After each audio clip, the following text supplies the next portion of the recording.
ಕೀರ್ತನೆಗಳು 18ನೇ ಅಧ್ಯಾಯ 6ನೇ ವಚನದಲ್ಲಿ ವಾಕ್ಯವು ಈ ರೀತಿಯಾಗಿ ಬರೆಯಲ್ಪಟ್ಟಿದೆ.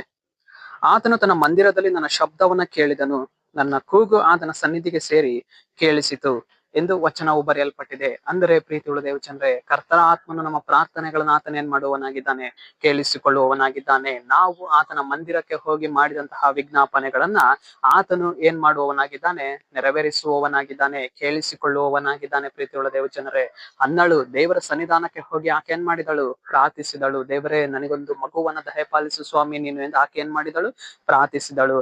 ಆತನ ಆಲಯಕ್ಕೆ ಹೋಗಿ ಪ್ರಾರ್ಥಿಸಿದಂತಹ ಅನ್ನಳ ಸ್ವರವನ್ನ ದೇವರು ಏನ್ ಮಾಡುವವರಾಗಿದ್ದಾರೆ, ಕೇಳಿಸಿಕೊಳ್ಳುವವರಾಗಿದ್ದಾರೆ. ಆಕೆಯ ಪ್ರಾರ್ಥನೆಯನ್ನ ನೆರವೇರಿಸಿಕೊಡುವವರಾಗಿದ್ದಾರೆ. ಪ್ರೀತಿಯುಳ್ಳ ದೇವಜನರೇ, ಆಕೆಯ ಕಣ್ಣೀರನ್ನ ಒರೆಸುವವರಾಗಿದ್ದಾರೆ.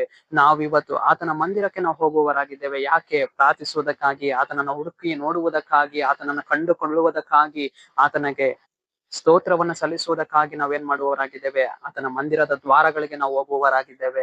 ಪ್ರೀತಿಯುಳ್ಳ ದೇವಜನರೇ, ನಾವು ಇವತ್ತು ಆತನ ಮಂದಿರದ ದ್ವಾರಗಳಿಗೆ ಹೋಗಿ ಮಾಡಿದಂತಹ ಪ್ರಾರ್ಥನೆಗಳು, ಆತನ ಬಲಿಪೀಠದ ಮುಂದೆ ಇದ್ದು ನಾವು ಮಾಡಿದಂತಹ ಪ್ರಾರ್ಥನೆಗಳು, ವಿಜ್ಞಾಪನೆಗಳು ಅದೇನಾಗಲಿಲ್ಲ, ವ್ಯರ್ಥವಾಗಿ ಹೋಗಲಿಲ್ಲ. ನಾವು ಆತನ ಮುಂದೆ ಕಣ್ಣೀರನ್ನ ಸುರಿಸಿದ್ದನ್ನು ಆತನ ಏನ್ ಮಾಡುತ್ತಾನೆ, ನೋಡಿದ್ದಾನೆ. ನಾವು ಆತನ ಮಂದಿರದಲ್ಲಿ ಇಟ್ಟಂತಹ ವಿಜ್ಞಾಪನೆಗಳನ್ನ ಆತನ ಕೇಳಿಸಿಕೊಂಡು ಆತನು ನಮಗೆ ಏನ್ ಮಾಡುವವನಾಗಿದ್ದಾನೆ, ಸಹಾಯ ಮಾಡುವವನಾಗಿದ್ದಾನೆ, ಬಲಪಡಿಸುವವನಾಗಿದ್ದಾನೆ.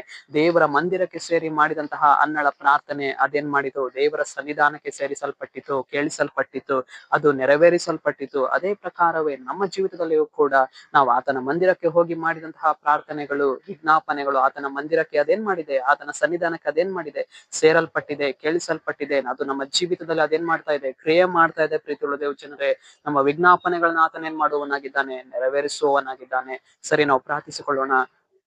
ಅಪ್ಪ ಕರ್ತನೆ, ನಿಮ್ಗೆ ಸ್ತೋತ್ರ ಸ್ವಾಮಿ. ಈ ಮುಂಚಾನೆ ವೇಳೆಯಲ್ಲಿ ದೇವರೇ, ಈ ವಾಕ್ಯ ಭಾಗ ಸಂದೇಶವನ್ನ ನೋಡುವ ಜನಗಳನ್ನ ಸಂಧಿಸು ಕರ್ತನೆ. ನಿನ್ನ ಜನರ ಜೀವಿತದಲ್ಲಿ ನಿನ್ನ ಕಾರ್ಯವನ್ನ ಮಾಡಿ, ನಿನ್ನ ಜನರು ನಿನ್ನ ಆಲಯಕ್ಕೆ, ನಿನ್ನ ಮಂದಿರಕ್ಕೆ ಬಂದು ಮಾಡಿದಂತಹ ಪ್ರಾರ್ಥನೆಗಳನ್ನ, ವಿಜ್ಞಾಪನೆಗಳನ್ನ ನೀನ್ ಕೇಳಿಸಿ ಅದನ್ನ ನೀನ್ ನೆರವೇರಿಸಿ ಕೊಡುವುದಕ್ಕಾಗಿ ನಿಮಗೆ ಸ್ತೋತ್ರ ಮಾಡ್ತೇವೆ ರಾಜ. ನಜರೇತಿನ ಯೇಸುವಿನ ನಾಮದಲ್ಲಿ ಕರ್ತನೆ, ಆಮೆನ್, ಆಮೆನ್.